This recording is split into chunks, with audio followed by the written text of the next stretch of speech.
238వ రోజు దేవుని యొక్క వాక్యాన్ని చదువుకుందాం. యెహెజ్కేలు గ్రంథము 47వ అధ్యాయము. అతడు మందిరపు గుమ్మంనకు నన్ను తోడుకొని వచ్చెను.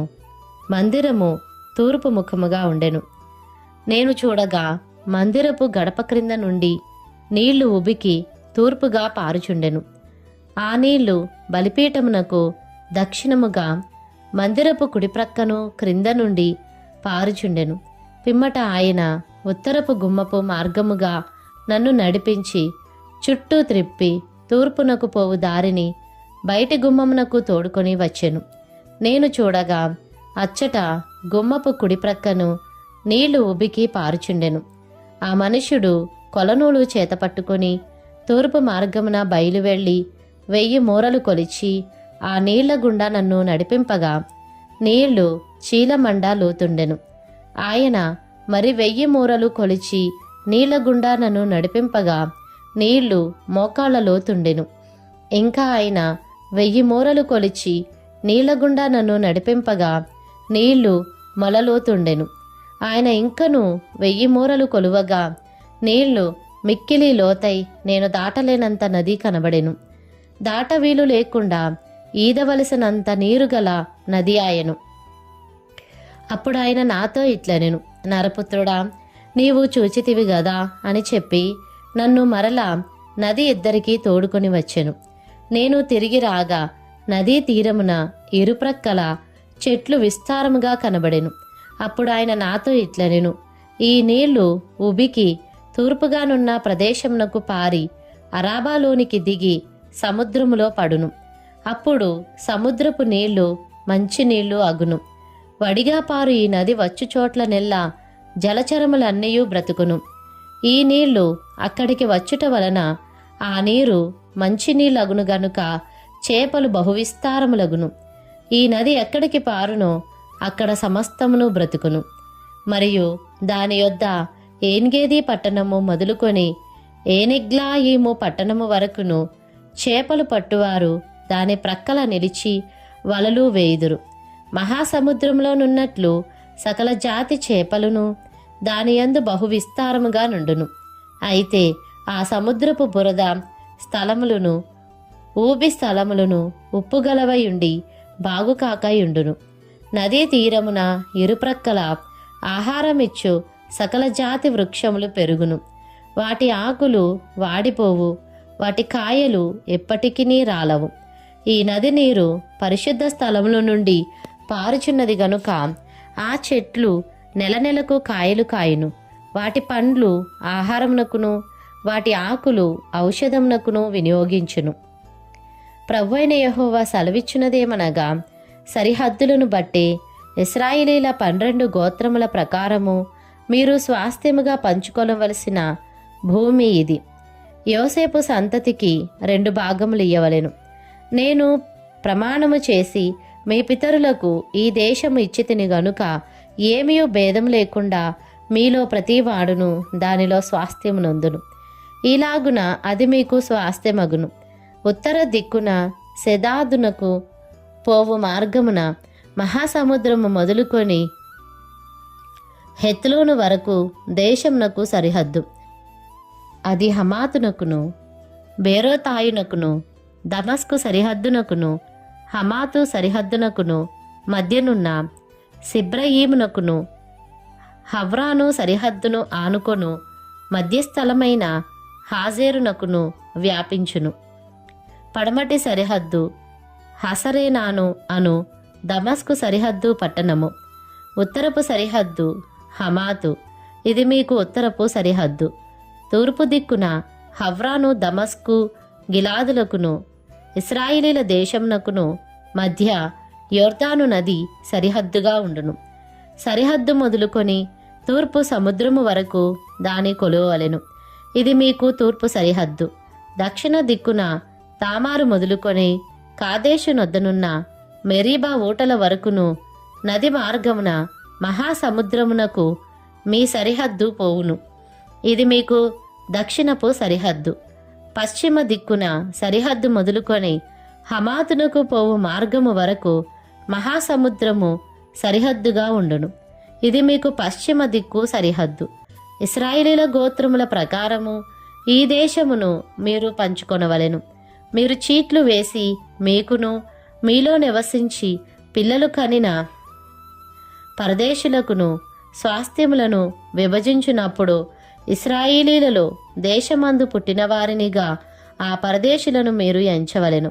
ఇశ్రాయేలు గోత్రికులతో పాటు తామును స్వాస్థ్యమునొందునట్లు మీ వలె వారును చీట్లు వేయవలెను. ఏ గోత్రములో పరదేశులు కాపురముందురో ఆ గోత్ర భాగములో మీరు వారికి స్వాస్థ్యము ఇయ్యవలెను. ఇదే ప్రభువైన యెహోవా వాక్కు. యెహెజ్కేలు గ్రంథము 48వ అధ్యాయము. గోత్రముల పేరులు ఇవి. దానీయులకొక భాగము, అది ఉత్తర దిక్కు సరిహద్దు నుండి హమాతునకు పోవు మార్గము వరకు, హెత్లోనుకు పోవు సరిహద్దు వరకును, హసరేనాను అను దమస్కు సరిహద్దు వరకును, హమాతు సరిహద్దు మార్గమున తూర్పుగాను పడమరగాను వ్యాపించు భూమి. దాని యొక్క సరిహద్దును ఆనుకొని తూర్పు పడమరలుగా ఆషేరీలకు ఒక భాగము. ఆషేరీల సరిహద్దును ఆనుకొని తూర్పు పడమరలుగా నఫ్తాలీయులకు ఒక భాగము. నఫ్తాలీ సరిహద్దును ఆనుకొని తూర్పు పడమరలుగా మనష్షేయులకు ఒక భాగము. మనష్షేయుల సరిహద్దును ఆనుకొని తూర్పు పడమరలుగా ఎఫ్రాయిమీలకు ఒక భాగము. ఎఫ్రాయిమీల సరిహద్దును ఆనుకొని తూర్పు పడమరలుగా రూబేనీయులకు ఒక భాగము. రూబేనీయుల సరిహద్దును ఆనుకొని తూర్పు పడమరలుగా యూదావారికి ఒక భాగము. యూదావారి సరిహద్దును ఆనుకొని తూర్పు పడమరలుగా మీరు ప్రతిష్ఠిత భూమియుండును. దాని వెడల్పు 25,000 కొలకర్రలు. దాని నిడివి తూర్పు నుండి పడమర వరకు తక్కిన భాగముల నిడివి వలెనే యుండును. పరిశుద్ధ స్థలము దాని మధ్య ఉండవలెను. యెహోవాకు మీరు ప్రతిష్ఠించు ప్రదేశము 25,000 కొలకర్రల నిడివియు 10,000 కొలకర్రల వెడల్పునై ఉండవలెను. ఈ ప్రతిష్ఠిత భూమి యాజకుల దగును. అది ఉత్తర దిక్కున 25,000 కొలకర్రల నిడివియు, పడమటి దిక్కున 10,000 కొలకర్రల వెడల్పును, తూర్పు దిక్కున 10,000 కొలకర్రల వెడల్పును, దక్షిణ దిక్కున 25,000 కొలకర్రల నిడివియు ఉండవలెను.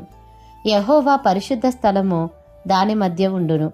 ఇది సాదోకు సంతతి వారై నాకు ప్రతిష్ఠింపబడి నేను వారికి అప్పగించిన దానిని కాపాడు యాజకుల దగును. ఏలైనగా ఇశ్రాయేలీలు నన్ను విడిచిపోగా మిగిలిన లేవీయులు విడిచిపోయినట్లే వారు నన్ను విడిచిపోలేదు. ప్రతిష్ఠిత భూమియందు లేవీయుల సరిహద్దు దగ్గర వారికొక చోటు ఏర్పాటగును. అది అతి పరిశుద్ధ స్థలముగా ఎంచబడును. యాజకుల సరిహద్దును ఆనుకొని లేవీయులకొక చోటు నేర్పాటు చేయవలెను. అది 25,000 కొలకర్రల నిడివియు 10,000 కొలకర్రల వెడల్పునై ఉండును. దాని నిడివి అంతయు 25,000 కొలకర్రలును, వెడల్పంతయు 10,000 కొలకర్రలును ఉండును. అది యెహోవాకు ప్రతిష్ఠితమైన భూమి గనుక దానిలో ఏమాత్రపు భాగమైనను వారు అమ్మకూడదు, బదులుగా ఇయ్యకూడదు. ఆ భూమి యొక్క ప్రథమ ఫలములను ఇతరులను అనుభవింపనియ్యకూడదు. 25,000 కొలకర్రల భూమిని ఆనుకొని వెడల్పున మిగిలిన 5,000 కొలకర్రలు గల చోటు గ్రామ కంఠముగా ఏర్పరచబడినదై పట్టణంలోని నివేశములకును మైదానములకును అక్కరకు వచ్చును. దాని మధ్య పట్టణము కట్టబడును. దాని పరిమాణ వివరమేదనగా ఉత్తర దిక్కున 4,500 కొలకర్రలు, దక్షిణ దిక్కున 4,500 కొలకర్రలు, తూర్పు దిక్కున 4,500 కొలకర్రలు, పడమటి దిక్కున 4,500 కొలకర్రలు. పట్టణమునకు చేరిన ఖాళీ స్థలము ఉత్తరపు తట్టున 250 కొలకర్రలు, దక్షిణపు తట్టున 250 కొలకర్రలు, తూర్పు తట్టున 250 కొలకర్రలు, పడమటి తట్టున 250 కొలకర్రలు ఉండవలెను.